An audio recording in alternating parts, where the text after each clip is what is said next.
Vosco.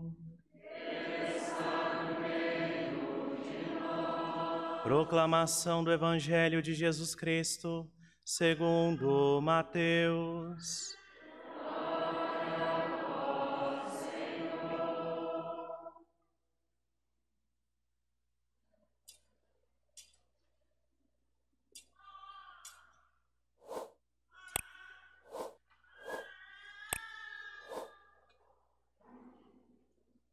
Tendo nascido Jesus na cidade de Belém, na Judéia, no tempo do rei Herodes, eis que alguns magos do Oriente chegaram a Jerusalém perguntando: onde está o rei dos judeus que acaba de nascer? Nós vimos a sua estrela no Oriente e viemos adorá-lo.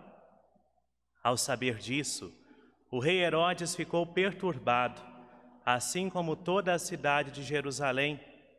Reunindo todos os sumos sacerdotes e mestres da lei, perguntava-lhes onde o Messias deveria nascer. Eles responderam: em Belém, na Judéia, pois assim foi escrito pelo profeta: e tu, Belém, terra de Judá, de modo algum és a menor entre as principais cidades de Judá, porque de ti sairá um chefe, que vai ser o pastor de Israel, o meu povo. Então, Herodes chamou em segredo os magos e procurou saber deles cuidadosamente quando a estrela tinha aparecido. Depois, os enviou a Belém dizendo: ide e procurai obter informações exatas sobre o menino, e quando o encontrardes, avisai-me, para que também eu vá adorá-lo. Depois que ouviram o rei, eles partiram. E a estrela que tinham visto no Oriente ia diante deles, até parar sobre o lugar onde estava o menino. Ao verem de novo a estrela, os magos sentiram uma grande alegria. Quando entraram na casa, viram o menino com Maria, sua mãe. Ajoelharam-se diante dele e o adoraram. Depois, abriram seus cofres e lhe ofereceram presentes: ouro, incenso e mirra. Avisados em sonho para não voltarem a Herodes, retornaram para sua terra, seguindo outro caminho. Palavra da salvação. Glória a vós, Senhor.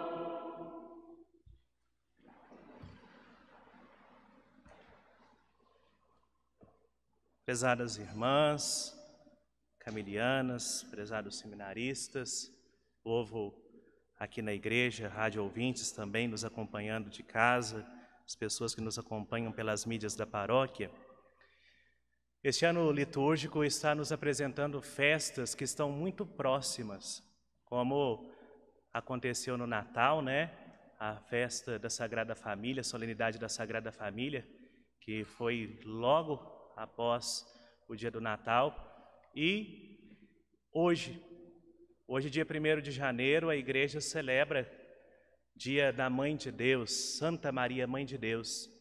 Mas já agora, nas vésperas do domingo, na véspera do domingo, a igreja já está celebrando a Epifania do Senhor. Epifania é uma palavra grega que significa manifestação.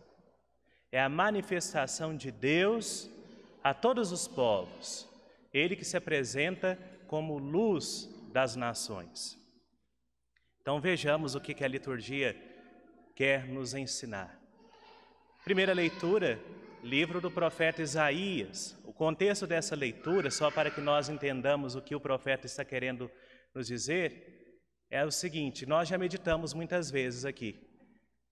Jerusalém fora invadida pelas tropas de Nabucodonosor, o povo escravizado foi levado para a Babilônia, a cidade foi totalmente destruída com o templo, mas agora, no contexto que nós estamos ouvindo da leitura, o povo já está voltando da escravidão, está voltando para Jerusalém e se depara com uma cidade em ruínas. É preciso, então, reerguer essa cidade.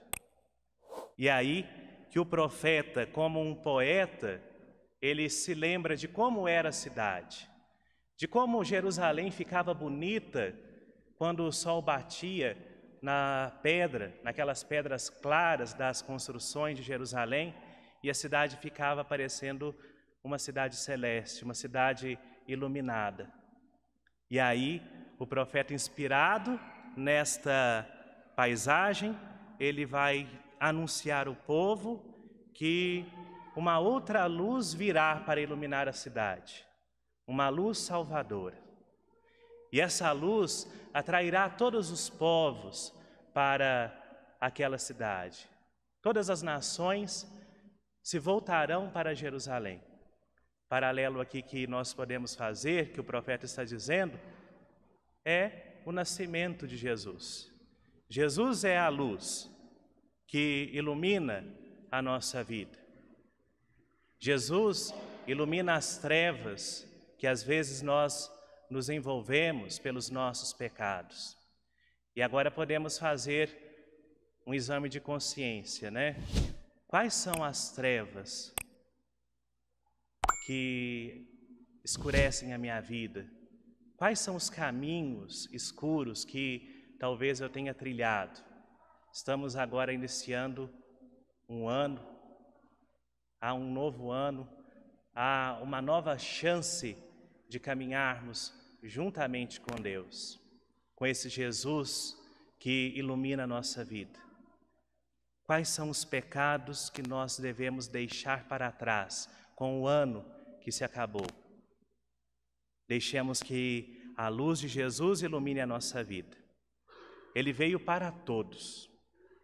E é isso que a segunda leitura da carta de São Paulo aos Efésios vem nos dizer. Paulo, lá na prisão, ele escreve essa carta aos Efésios, dizendo que Jesus é a luz que vem para todos. Olha na segunda leitura, ele vai dizer, não somente para os judeus, mas para todos os pagãos. Todos os pagãos são admitidos à mesma herança, são membros do mesmo corpo, são associados à mesma promessa de Jesus Cristo por meio do Evangelho. Quem são os pagãos? Para os judeus, pagãos somos todos nós. Todos aqueles que não eram judeus eram pagãos. E hoje dizer que Jesus veio para todos é algo que não nos assusta, já estamos acostumados com essa ideia. Mas isso foi motivo de muita confusão no início da nossa igreja. Na igreja primitiva, foi necessário fazer até um concílio, o primeiro concílio, o concílio de Jerusalém, lá no capítulo 15 dos Atos dos Apóstolos, nós vemos como que foi o concílio. Os apóstolos se reuniram para decidir o que nós vamos fazer com aquelas pessoas que não são da religião judaica e estão agora passando para o cristianismo. Será que elas têm que se converter primeiro ao judaísmo para depois se converterem ao cristianismo? E aí eles decidem não. Os pagãos recebendo o evangelho, aderindo à fé em Jesus Cristo, imediatamente eles já fazem parte da igreja. Não é preciso práticas judaicas. E isso é motivo de grande alegria. Alegria para nós, saber que Jesus veio para a nossa salvação e que nós pertencemos a este corpo, que é a igreja, cuja cabeça é Jesus Cristo, que São Paulo utiliza essa metáfora, né? E o Evangelho da Epifania nos mostra a cena dos reis magos do Oriente que vão até o rei Herodes. Eles veem um sinal, uma estrela. Não se sabe o que foi essa estrela, se foi um cometa, um asteroide. Alguns até estudiosos vão dizer que talvez foi o cometa Halley. Muitas são as especulações. Ou talvez seja algo da visão deles, algo espiritual. Foi uma estrela que eles viram e saíram de onde estavam para procurar o Salvador, o Rei dos Judeus. E eles chegam lá em Jerusalém, junto ao rei Herodes, e pergunta: onde está o rei dos judeus que acaba de nascer? Isso espanta Herodes. Herodes era que imperava naquele momento, que governava o povo. E Herodes fala assim: não tem rei nenhum aqui não, ainda não tive o meu filho, né? O rei será meu filho. E eles vão dizer: não, as profecias dizem que um rei nascerá, e nós vimos a estrela. E Herodes, que não era judeu, convoca os sacerdotes judeus e pergunta: que história é essa de rei dos judeus? E eles falam para Herodes: sim, as profecias dizem, nascerá em Belém aquele que governará os judeus. E naquele momento Herodes é tomado de um ódio muito grande. No grego, a tradução mostra que ele estava, seu interior estava como um mar revolto por saber disso. E ele manda os reis irem ao encontro do menino para que depois ele pudesse matar o menino. Logo após o Natal, nós celebramos a festa dos Santos Inocentes. São crianças de 2 anos para baixo que Herodes mandou matar, cortar o pescoço, porque ele não sabia quem era o menino. Então, era preciso matar todas as crianças, para se ver livre da ameaça do poder. Bom, o que é essa leitura, o que é essa festa, o que essa cena pode nos ensinar? Olhemos primeiramente para Herodes. Herodes representa o quê? Poder. E uma pessoa no poder, quando se vê ameaçada, quando o poder sobe à mente, ela é capaz de tudo. Até mesmo de atrocidades como essa, matar crianças, né?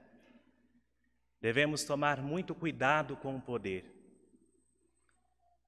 Nós somos chamados a ser pessoas humildes. Jesus vem nos ensinar a humildade, olha aí o presépio. E nós temos um grande exemplo na nossa igreja. Já tive a oportunidade de refletir sobre isso algumas vezes. Quem que é o grande exemplo de humildade que nós temos na nossa igreja? Um homem chamado Papa Bento XVI. Lá no papado, no poder da igreja, líder de mais de 1 bilhão de católicos, ele não ficou entusiasmado só com o poder. No momento em que ele viu que era necessário se afastar, ele pediu a renúncia, se afastou, se enclausurou. Quando que nós vemos o Papa Bento XVI agora na mídia? Se enclausurou para dar lugar a outro, para que chegasse Francisco, para que nós tivéssemos essa graça desse grande Papa que nós temos agora também. E vendo, né, como que a sociedade, a humanidade abraçou Francisco. Olha que humildade. Também nós devemos saber o momento de deixar o poder. Às vezes alguma coisa não está dando certo numa empresa, por exemplo, mas tem lá sempre aquela pessoa que quer ficar à frente, fazendo tudo errado. Talvez não fazendo errado, mas não dando conta, né? Mas não saio do poder, eu quero estar à frente. E aí vai vendo a empresa ir por água abaixo. Até mesmo no grupo das pastorais, né, da nossa igreja, talvez alguma liderança não esteja dando certo, é preciso reconhecer o momento. Outro dia recebi uma mensagem de um padre, ele estava desabafando comigo e ele mandou uma mensagem que eu achei interessante. Ele disse assim, a mensagem dizia assim: é preciso saber o momento de se levantar e sair. Se nós não tivermos humildade para reconhecer esse momento, a gente não vai viver feliz, não vai viver em paz. Porque o poder traz consequências também, né? Traz dores de cabeça. Outra coisa que nós vemos no Evangelho de hoje é que Jerusalém dista 8 quilômetros de Belém. É uma distância de 8 quilômetros. Os sacerdotes judeus sabiam que o menino nasceria em Belém. Eles sabiam que viria o Messias. Mas foi preciso que os magos do Oriente viessem de longe, guiados por uma estrela. Estrela, gente. Quantas estrelas nós vemos no céu? É algo comum. Foi preciso que aqueles magos, eles reconhecessem Deus no rosto de uma criança, de um recém-nascido. O que há de diferente no rosto de uma criança? Criança, nascimento temos aí todos os dias. Praticamente quase todas as famílias têm aí uma criança. Mas eles foram capazes de reconhecer Deus na fragilidade da criança. Devemos ser sensíveis para reconhecer os sinais de Deus. Às vezes nós não temos sensibilidade. Quais são os sinais de Deus hoje na nossa vida? Você percebe os sinais de Deus? Talvez estejamos esperando coisas grandiosas, né? Mas não, Deus age nas coisas simples. Deus se manifesta nas coisas simples. E nós precisamos reconhecer a presença de Deus no nosso meio. A graça de Deus atuante na nossa vida. Então, meus irmãos e minhas irmãs, peçamos a Deus, nesta solenidade da Epifania do Senhor, que tenhamos a sensibilidade de acolhê-lo no nosso meio e que tenhamos também a humildade para trilhar o caminho do céu. Louvado seja nosso Senhor Jesus Cristo. Creio em Deus Pai,